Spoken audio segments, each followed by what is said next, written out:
Time now for an Analysis in Chains special segment.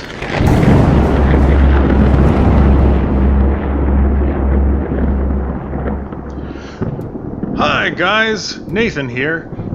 As you guys all know, we're talking about blockchain, and one of the aspects that I really like about blockchain is the conceptual aspect. What can you use it for? Where does it fit in? What are the technological advantages of it?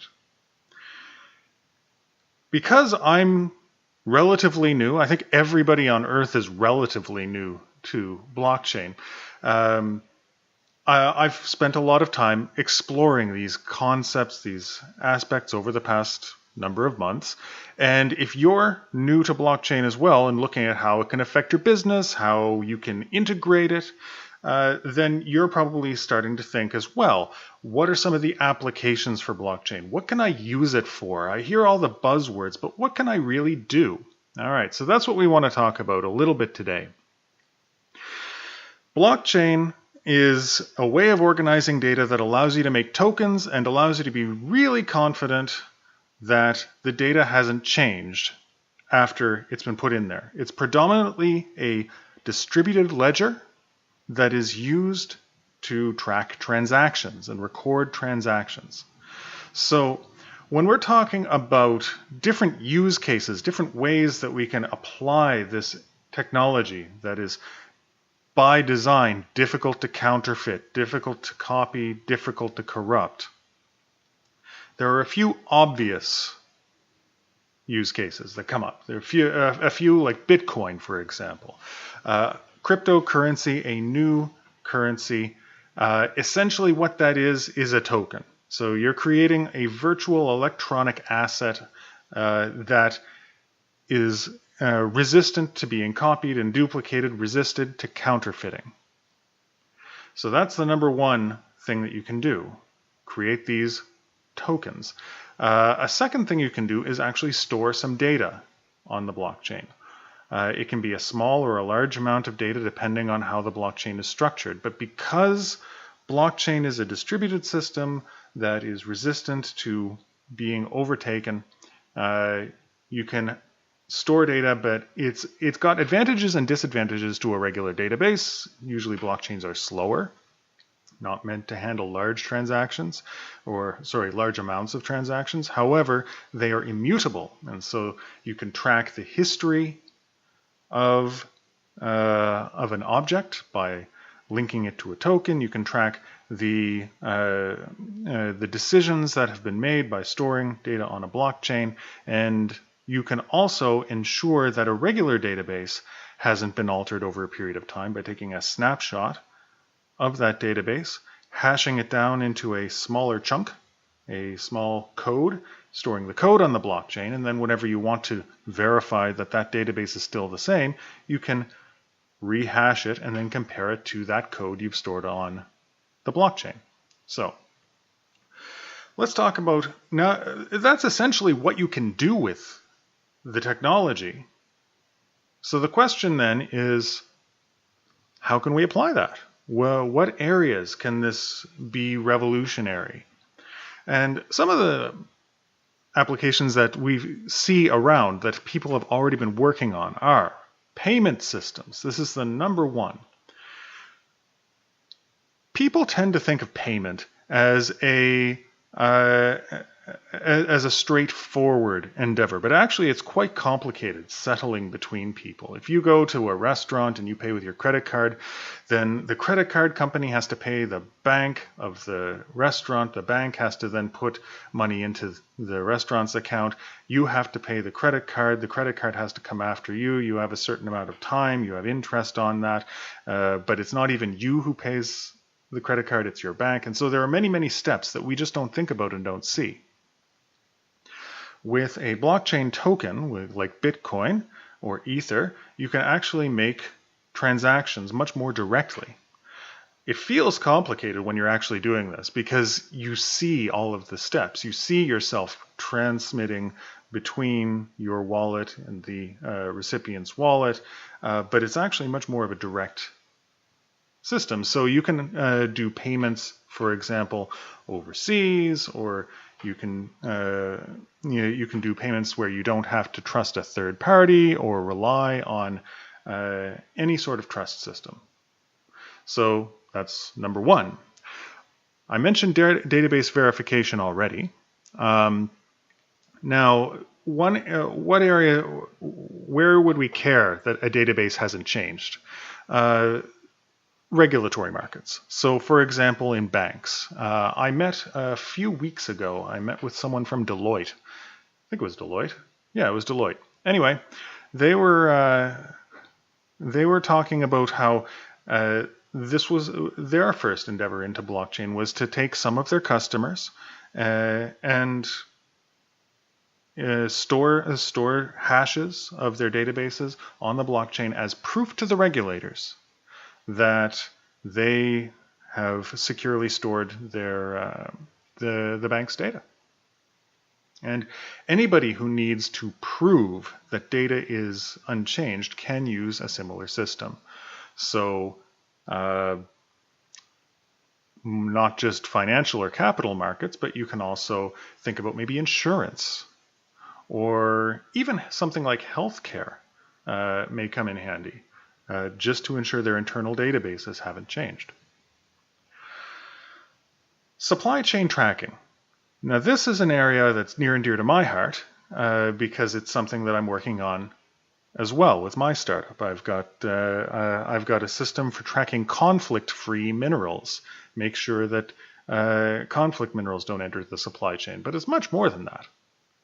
If you want to ensure that your fish were caught in the correct location, that they weren't stolen from another country's territorial waters. If you want to make sure that your textiles and your clothes aren't using slave labor.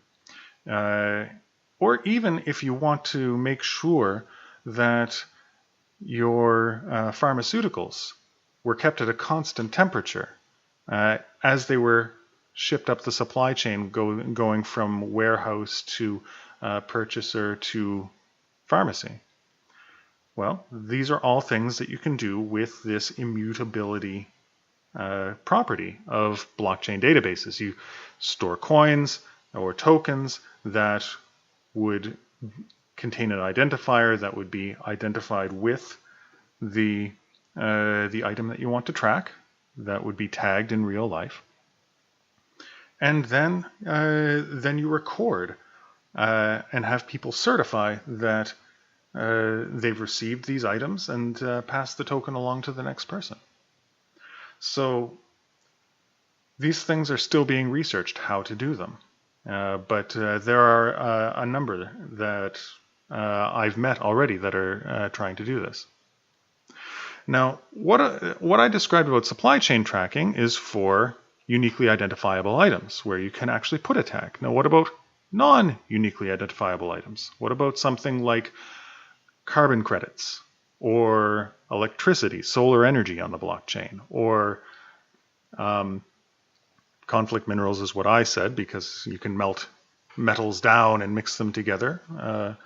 They're not like diamonds. But other things include charcoal. I was talking to someone who said the majority of charcoal actually comes from, the majority of charcoal in Germany actually is imported from Africa, and some of it funds Boko Haram. And it's hard to tell the difference because this is a commodity. It's not uniquely identifiable.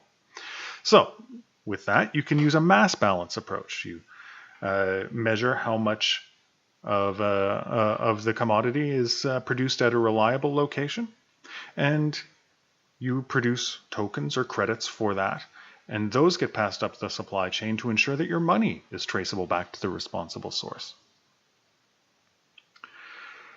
But there are a number of other applications as well, and I was reading through a report by Moody's that identified a few others. So one big one is with smart contracts, you can not only register that data hasn't changed, but that the people have made a decision on the data and then take action afterwards. So, for example, you can vote. And maybe this isn't something that would immediately be used with government, but you can vote for company resolutions.